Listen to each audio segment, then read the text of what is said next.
Hey, what is up guys? It's your boy Speed here, and today we're going to be talking about the top 7 offlaners of 7.32. I got some really cool offlaners at the number 7 and 6 role that I think you guys are going to be really interested in trying out. And the rest of the 5 are just broken, but yeah.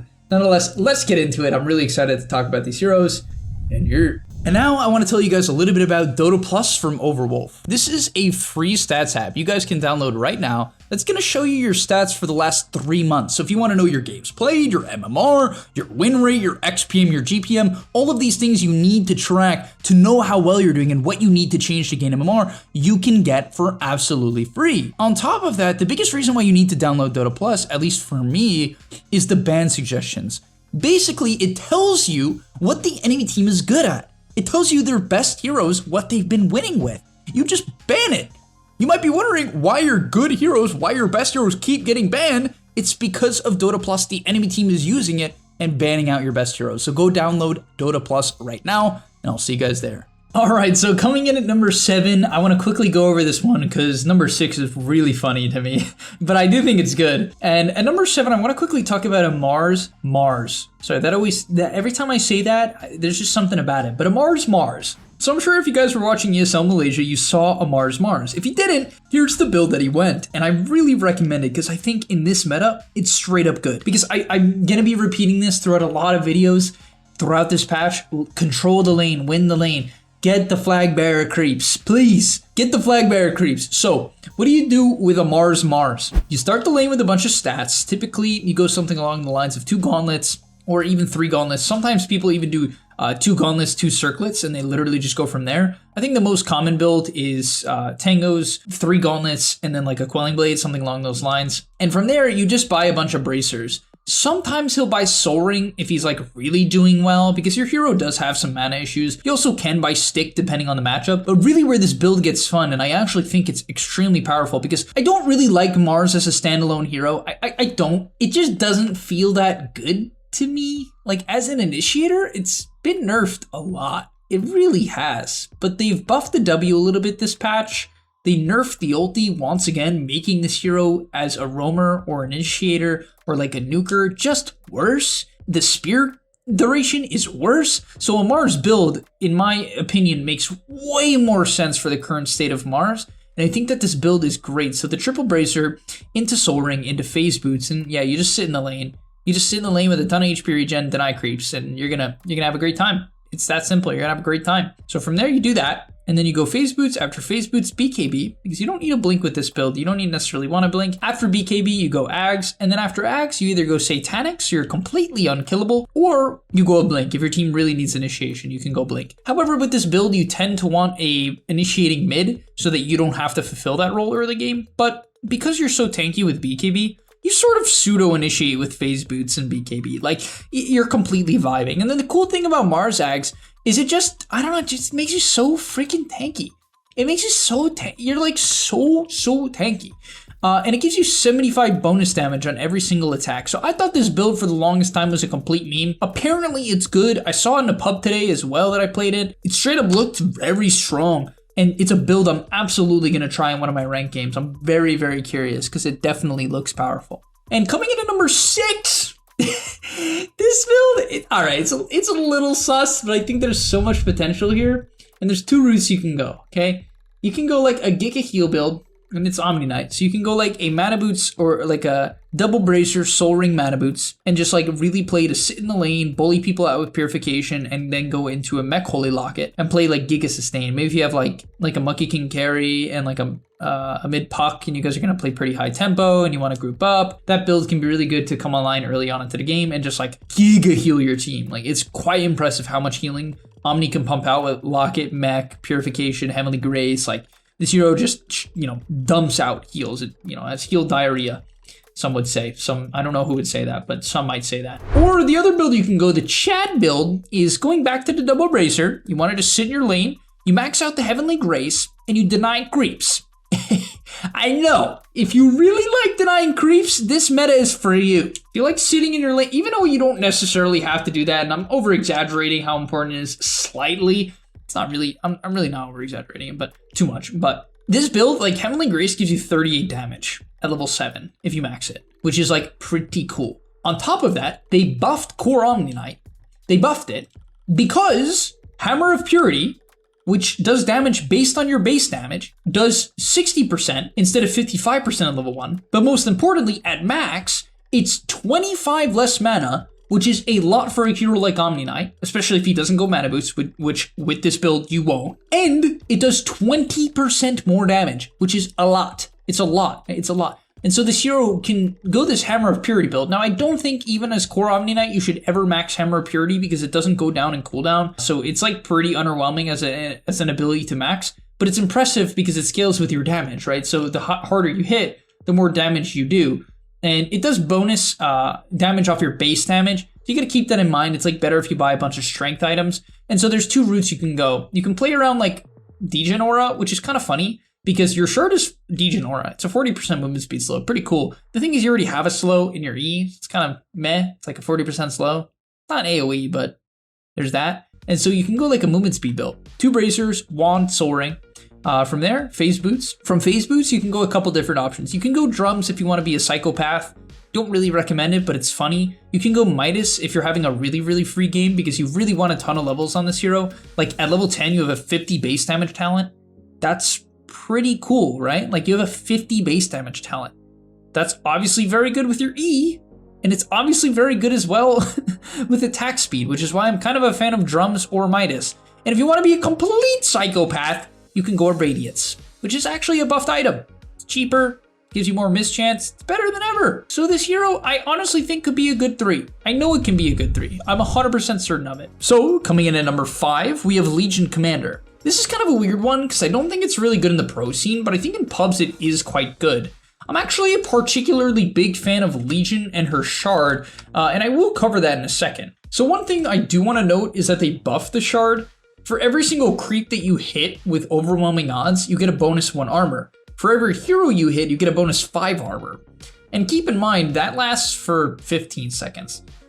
So that's pretty cool. And basically what that means is in certain games, if you're having an armor problem, you can just kind of use this as a way to just be completely unkillable.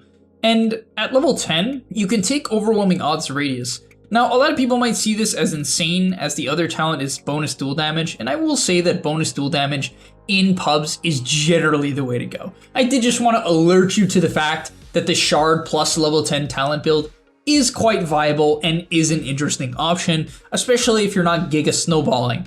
However, if you are Giga Snowballing, the bonus duel damage is pretty crazy because every single point of duel ups the bonus damage by 10. Bonus 8 duel damage is basically another level of duel at level 8. I'm sorry, at level 10. At level 10. And so all of a sudden at level 10, you get a bonus 18 damage per duel. At level 12, which is only 2 levels away, you're getting a bonus 28. This hero racks up damage like crazy as a result of this. And to be fair, the only issue with taking a talent like this early game is it doesn't really help you get duels until you have a bunch, right? But it snowballs extremely, extremely hard. So Legion was majorly buffed in this way. And really the biggest buff of Legion for the patch that made the hero a lot more viable was the change to Blade Mail and the change to Duel. Blade Mail is a big part of Legion Commander. Blade Mail used to last 4.5 seconds. This was enough to cover level 1 duel, as level 1 duel is a 4-second duration. However, level 2 duel was 4.75, and you would have to pop the Blade Mail before going in, so it would really never cover the distance of the duel. It would never, really match the duel duration. And duel at max is 5.5 seconds. So Blade Mail really didn't cover it. Now Blade Mail is 5.5 seconds, so kind of does, right? It basically covers the full duration of the duel, and that's absolutely massive, as this is the item that Legion buys in most games. And I would argue the biggest buff to Legion of the patch is that the cast range of Duel is 50 better at level 1 now, which is a huge deal. In fact, it's actually 100 better at level 2, and 150 better at max. The cast range of Duel is stupid good now at every single level compared to what it used to be. It is way easier to duel. Even if you slightly mess up your blink or you lose vision, you'll probably still get the duel off, where in the past, until you had your level 10 talent, you would not. You would lose the duel by messing up your blink, and it would cause you to overextend, die, and lose your game. Coming in at number 4 is Enigma. This one is very cool. I do think you have to play the hero a little bit, but if you get good at it, lane control is everything in this meta. I think scaling, the games are going longer. That Giga favors Enigma. So the games are going longer. Lane control is kind of everything, like denying creeps, denying flag bearers, getting the creep wave back. It's just massive. If you win the lane, guys, as Enigma, you're gonna win the lane by like 1.5k gold in a lot of situations. This hero can just stomp lanes. It can just stomp lanes. And I'm not over exaggerating. Like, if you get the right matchup, for instance, like Void is a hero that's pretty popular right now that can struggle against Enigma in lane because it doesn't really kill Eidolons and it doesn't really have a good way to last hit. So if you can get a matchup like this, for instance, it gets rough. It can get rough for Void in the early game. You can fall behind 1,000 net worth without dying. It gets brutal. And so yeah, that's kind of the big thing about Enigma. Wins the lane hard, which is better than ever, and scales well. Like, yeah, that's about it. They even kind of nerfed the hero with the talents, but it doesn't matter because it's just good in the meta. So yeah. Coming in at number 3, we got Slardar. Slardar is personally one of my favorite heroes to play right now. I made a video about it on my second channel. It's really such a fun hero. It's such an exciting hero to me right now. Because a couple of reasons. They changed the mana cost on Slitherine Crush to be lower at level 1, more at max, but better at level 1, which is good because you keep this as a value point most of the game, which is very important. On top of that, you now create a puddle every time you stun. And the reason why this is important is this puddle, it seems inconsequential, but it helps you use Guardian Sprint in the early game to engage and disengage, which is kind of cool. But the biggest thing about this hero is that now when you Guardian Sprint, it gives you passive HP regen and armor based on the level, which is pretty cool because you get 4 armor when this ability is maxed out and 8 HP regen when this ability is maxed out if you're in the river, right? And you can now create a river or water just by using your W, and so you can heal yourself by using your Q and your W, which is pretty cool because Slaughter has sustain issues. Or if you ulti someone, they leave a trail of water behind themselves for 8 seconds. This is also a new change, right? So you can, when you're chasing someone, you're gonna have bonus 4 armor and bonus 8 HP regen, which is a lot of HP regen in the early game. Like, that super matters. Like 4 armor and 8 HP regen is gonna keep you alive in a lot of situations. Like, of course it is. On top of that, you get bonus movement speed when you're in rivers or water. So your ulti gives you 15% bonus movement speed on the already 40% bonus movement speed of sprint. So you're running it like haste instead of like 470 movement speed. I don't know the exact number. You're going to be running more towards haste or closer towards haste, which it's an insane buff. So this hero just kind of got like so many quality of life changes. And once again, if you can win the lane as Slaughter, you can shut down the enemy, prevent them from ever walking up because you just provide so much kill threat, and you can just snowball the game from there. It's really cool. Coming in at number 2, we have Dawnbreaker. I really don't like mentioning this hero because it's been good for so long, but it's good now. It's just a solid hero. Still wins the lane, still snowballs. Even though they nerfed the W, it doesn't matter. If you want to go the Ags route, which I don't recommend on core Dawn, that is better too. And I really don't have too much to say. I just couldn't not put it on the list because I definitely recommend it. It's boring because I feel like we've all played it if you're an offlaner at this point. But if you haven't, I recommend you try it out. Soul Ring, Phase Boots, Wand, Deso, Shard, BKB Blink. Use your Q, you'll kill someone.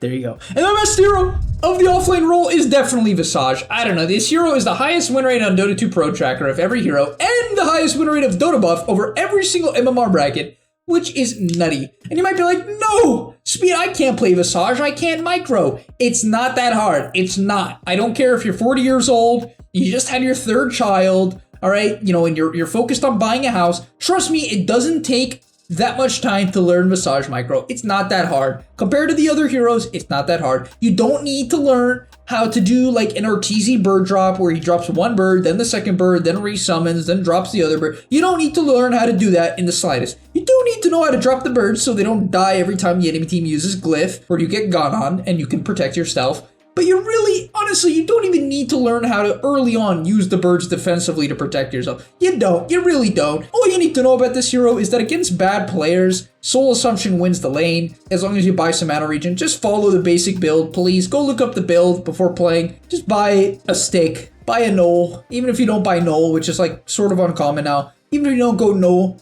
get a Bassi for the Vlads. Build Vlads. After Vlads, go Wraith Pact. After Wraith Pact, go Drums. After Drums, go Shard. After Shard, go Ags. After Ags, go Assault Kuros. And your hero shreds damage. And the thing about Visage is this hero is extremely well-rounded. I just made a full-length video about it, covering how to play it on the Game League website as well. So if you want to check that out, I definitely recommend it. And yeah, it's just a well-rounded hero right now. Like there's nothing more to say. It's good at every point of the game. And it's really good with Luna. That combo, very impressive. Highly recommend it. If you see you're gonna have a Luna carry, Visage, very cool. Global Lunar Blessing works on the birds, which more than doubles the bird's damage like 7 minutes into the game. Crazy. It's crazy good. Really, really good. All right, thank you guys so much for watching the top 7 offlaners of patch 7.32. I'll see you in the next one, and I'm out. Peace. And that's all, but remember, before you leave, come on, before you tune out, subscribe to the Game Leap website where we are going to help you get to the next rank. If you're stuck, click the link down below, and I'm out. Peace.